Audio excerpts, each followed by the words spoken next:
अभी आप जो वीडियो देखने वाले हैं वो हमारी डेटा एनालिटिक्स कोर्स की है, जिसमें हम वीवीएम माइक्रो प्रोग्रामिंग के बारे में डिस्कस करेंगे। हमारी complete data analytics advance data analytics with AI चलता है, जिसमें हम कंप्लीट 6 कोर्स करते हैं। Advance Excel, power BI, dashboard, Excel, VVM micro programming, SQL server and Python data visualisation.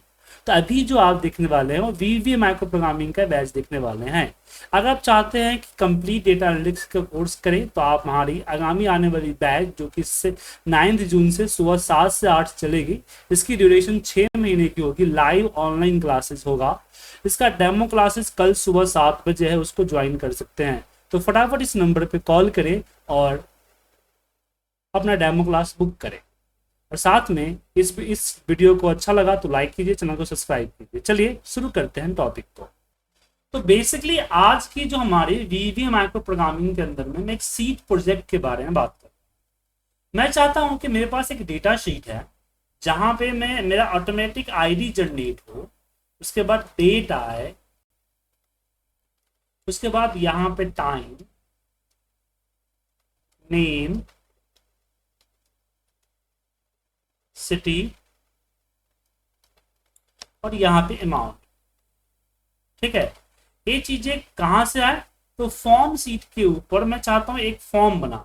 ठीक है, तो यहां पे मैंने लिखा नेम, यहां लिखते हैं सिटी और यहां लिखते हैं हम अमाउंट। थोड़ा सा इसको बड़ा करता हूं और यहां से इसको कलर कर देता हूं। ठीक है, और यहां मैं एक बटन बनाऊंगा, जिस बटन पे जब मैं क्लिक करूंगा तो क्लिक करते ही मेरा ये जो पूरा डेटा है, ये डेटा यहां उठ के एक के नीचे एक के नीचे एक के नीचे आ जाए।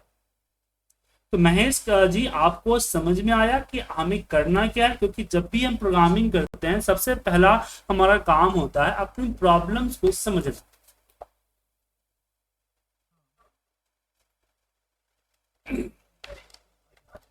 ठीक है,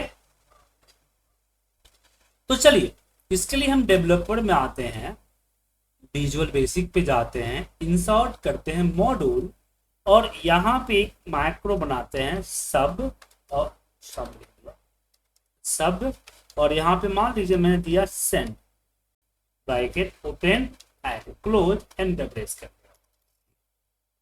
ठीक है, अब यहाँ पे हम वेरिएबल्स का इस्तेमाल करना सीखेंगे, क्योंकि वेरिएबल्स के बगैर प्रोग्रामिंग थोड़ी लंबी हो जाए।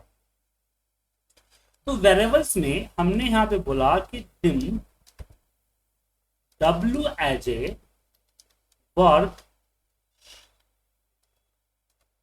शीट। हमने बोला कि w एक वर्कशीट है। हमने क्या डिफाइन कर दिया? जैसे मैथमेटिक्स में हम लेते थे ना, suppose x equal to 100 and y equal 20, x plus y equal to 120, like that यहां भी है।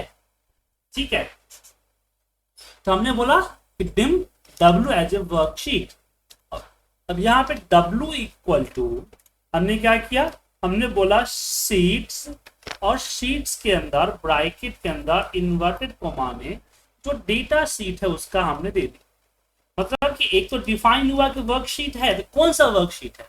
तो शीट्स डेटा है।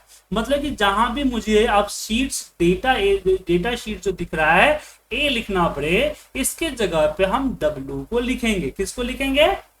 w को लिखेंगे। ठीक है,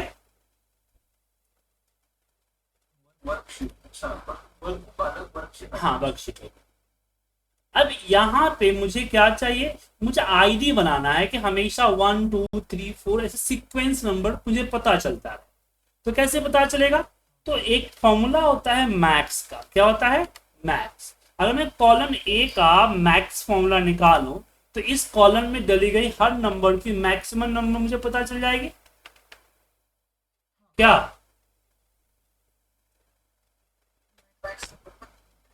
हाँ, इसका मैक्सिमम नंबर पता चल जाएगा तो सीएम नंबर उसकी अगली वैल्यू होगी ना। तो यहां पे मैंने क्या किया? बोला आईडी। अब आईडी को डिफाइन नहीं किया, बना आईडी को हम डिफाइन कर सकते हैं कि डिम आईडी जो है एज ए, हमने बोला लॉन्ग इंटीजर है, मतलब कि लॉन्ग डेटा टाइप है। ठीक है, नंबर है बट कौन सा, लॉन्ग नंबर। फिर मैंने यहाँ पे लिखा आई डी इक्वल टू, अब देखिए यहाँ पे लिखूंगा मैं W डॉट रेंज, क्या लिखूंगा, W डॉट रेंज। अब इस फायदा समझ में आया, ये पूरा शीट्स ना लिखना पड़ा मुझे ब्रैकेट में। हाँ, इन्वर्टर को में मैंने पूरा एक कॉलम दे दिया A बाई A, क्या दे दिया, पूरा का पूरा एक कॉलम का रेंज। ठीक है, अब लेकिन ऐसे थोड़ी होगा, ये थोड़ी देना होगा, हमें तो इसको फॉर्मूले के अंदर देना है ना। तो हम यहां लिखेंगे मैक्स। अब मैक्स फॉर्मूला यहां सपोर्ट नहीं कर रहा है, कैसे पता चला, जैसे हमने ब्रैकेट ओपन किया नीचे एक्सप्रेशन नहीं आया ना। जो फॉर्मूला सपोर्ट करता है, जैसे कि लेन देख लीजिए, लेन फॉर्मूला सपोर्ट करता है, नीचे एक्सप्रेशन आ गया। तो जो फॉर्मूला सपोर्ट नहीं करता है उसको क्या करते हैं, हम देते हैं एप्लीकेशन। क्या करते हैं, एप्लीकेशन डॉट वर्कशीट फंक्शन। ठीक है ना, डॉट हमने लगाया फॉर्मूला मैक्स, क्या लगाया, मैक्स। और मैक्स में ब्रैकेट ओपन किए और जो हमने W डॉट रेंज देना था वो दे दिया, ब्रैकेट ओपन। इसका मैक्सिमम नंबर निकलेगा और आईडी पे आ जाएगा।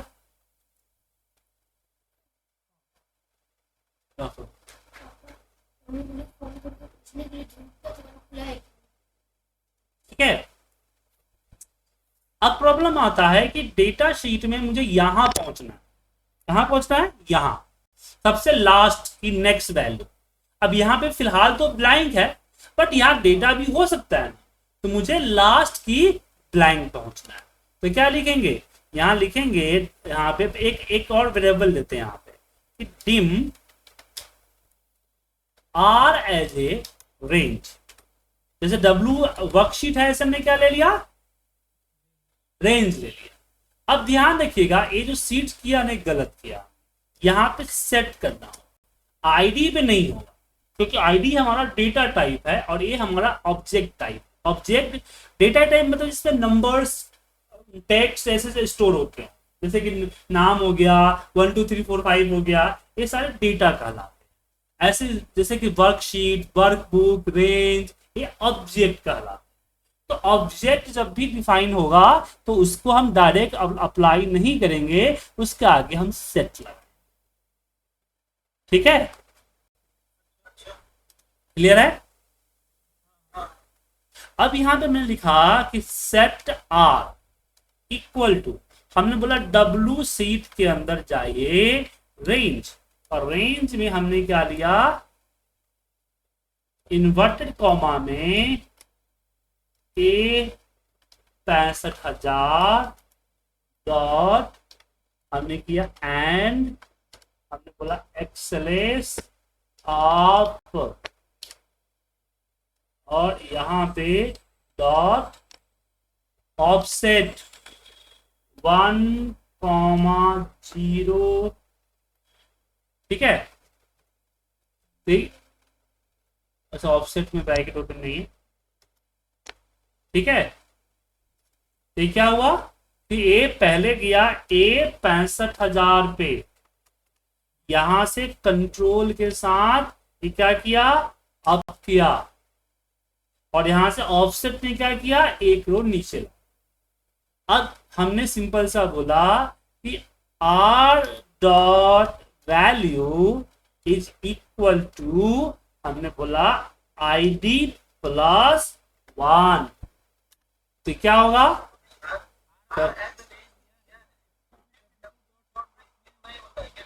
अच्छा देखिए R डॉट रेंज लिया आपने, तो हमें किस सीट का रेंज बताना पड़ेगा ना। अगर मैंने इसको W अगर हटा दिया तो क्या होगा, जो एक्टिव सीट होगा उसी का रेंज ले लेगा, और W कर दिया इसका मतलब हुआ कि वो सीट डेटा शीट का रेंज। बात समझ में आया। अब यहां पे हम लिखेंगे R dot offset, same bracket open, same row और अगली column dot value equal to, हमने बोला डेट, क्या बोला, डेट। अब इसको यहां से हम कॉपी करते हैं और यहाँ पे पेस्ट करते हैं, हो जाएगा हमारा 2 और ये हो जाएगा हमारा टाइम। ठीक है, अब यहाँ पे हमने पेस्ट किया और मुझे चाहिए रेंज ब्रैकेट ओपन और ये आ गया हमारा फॉर्म के अंदर B3।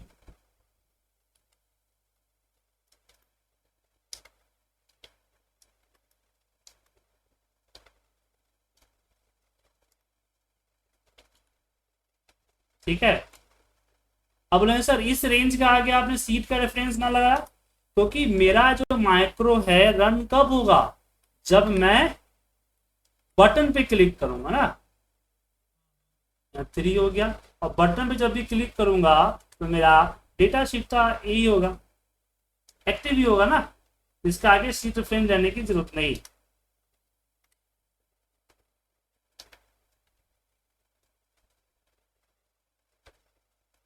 तो 1 2 1 2 3 4 5, चलिए एक बार ट्रेस करते हैं।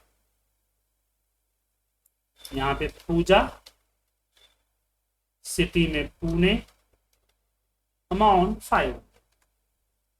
अब बटन तो नहीं है तो यहां से हम आते हैं यहाँ पे, सॉरी यहाँ फॉर्म कंट्रोल, हाँ फॉर्म कंट्रोल में ड्रैग किया और इसको सिलेक्ट कर लिया, सेंड, इसमें सिंगल क्लिक किया और इसको कर दिया सेव। ठीक है, अब जैसे इस पर क्लिक करूंगा आप देखिए इसके अंदर डेटा आ गया पूरा परफेक्टली।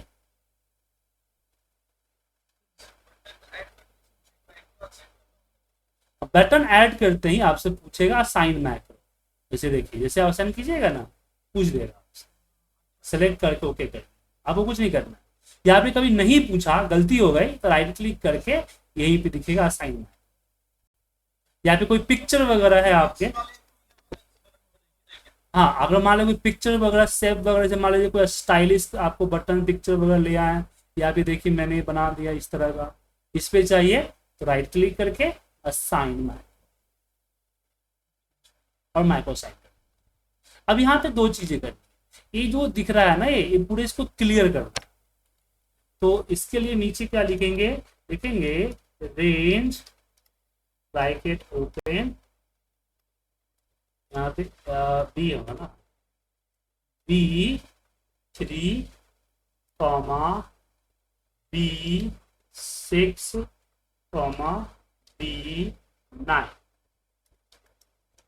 डॉट क्या लगाएंगे, क्लियर, और क्लियर में कंटेंट्स, वरना फॉर्मेटिंग भी गायब हो जाए। हाँ मैंने बताया था ना सिलेक्शन में आपको, कंट्रोल दबा के जो सिलेक्ट करते हैं इसको ऐसे कर सकते हैं। अब 3 अलग अलग लाइन लिखने से अच्छा है कि एक ही लिख दीजिए,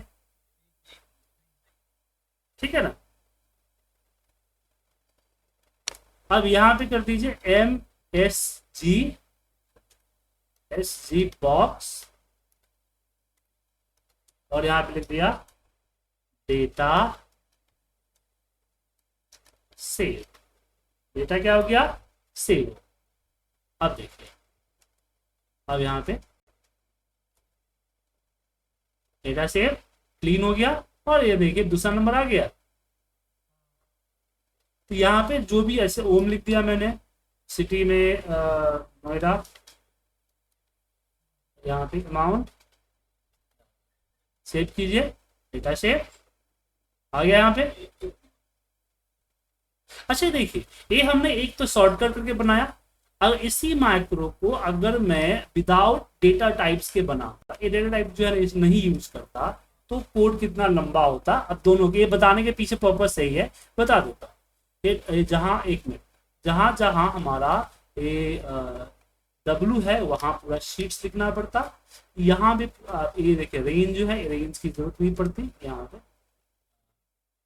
ये जो है ये पूरा लेना पड़ता।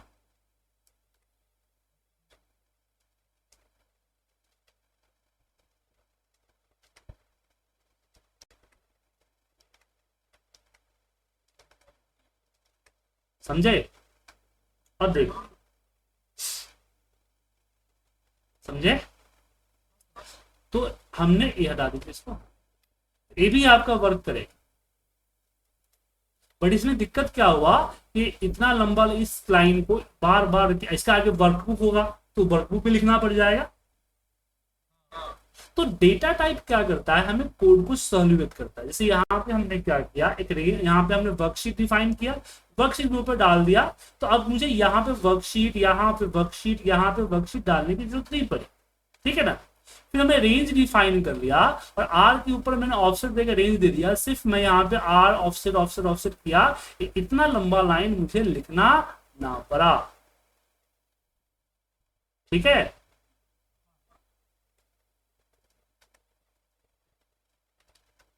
यहाँ पे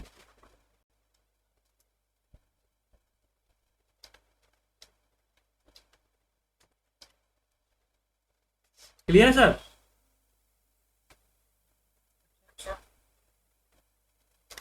हालांकि इसको हम यूजर फॉर्म के जरिए भी कर सकते हैं।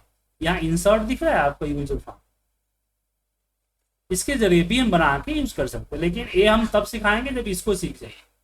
तो अभी जब मैंने आपको बताया, एक जस्ट सिंपल सा फॉर्म बताया कि एक सीट से डेटा को दूसरे सीट पे डेटा कितनी हम भेज सकते हैं। ठीक है? अब इसका पर्पस क्या है, इसका पर्पस क्या है? जैसे कि एग्जांपल्स के लिए आपको एक रिपोर्ट्स ऑटोमेट करनी, आप चाहते हैं कि रिपोर्ट्स, मान लीजिए मुझे आपने एक फाइल का एक ऑटोमेशन किया, राइट, कि भाई ईयर मंथली रिपोर्ट बन जाती, लेकिन मंथली रिपोर्ट में कई सारे फैक्टर्स हैं कि आपको किस महीने का चाहिए, किस प्रोडक्ट का चाहिए, किस सेक्टर का चाहिए, किस सिटी का चाहिए। तो ये सब चीजें सेलेक्ट करके बटन पे क्लिक करते हैं रिपोर्ट कर, समझे? तो ये सब चीजें में आपका इस तरह की इंटरफेस काम है। दूसरा, डेटा एंट्री के लिए, मान लीजिए कि आपको किसी से डेटा एंट्री करवाना, तो अगर आपको डेटा शीट दे दिए तो हो सकता है कि प्रीवियस डेटा को भी चेंज कर दे।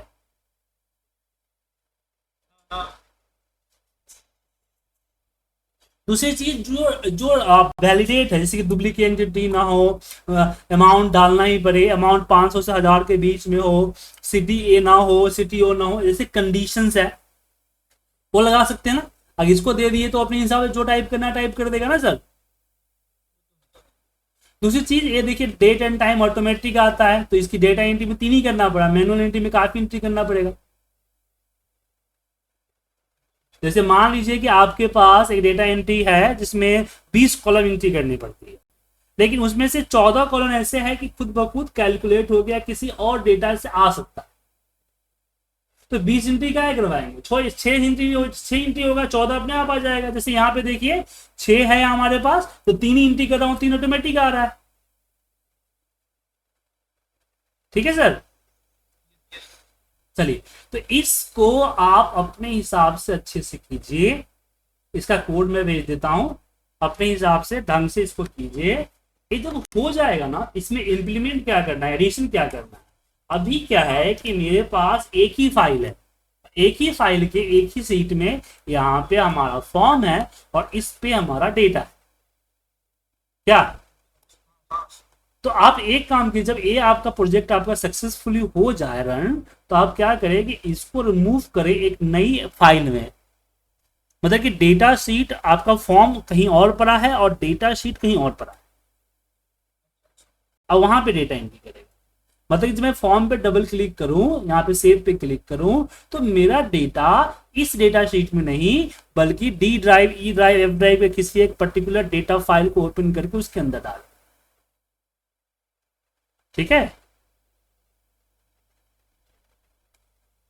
तो आपको ये वीडियो अच्छा लगी तो प्लीज मेरे चैनल को सब्सक्राइब करें, वीडियो को लाइक करें। अगर आपको complete data analytics with AI सीखना है तो मुझे कॉल कर सकते हैं, नंबर स्क्रीन पे है। Thank you.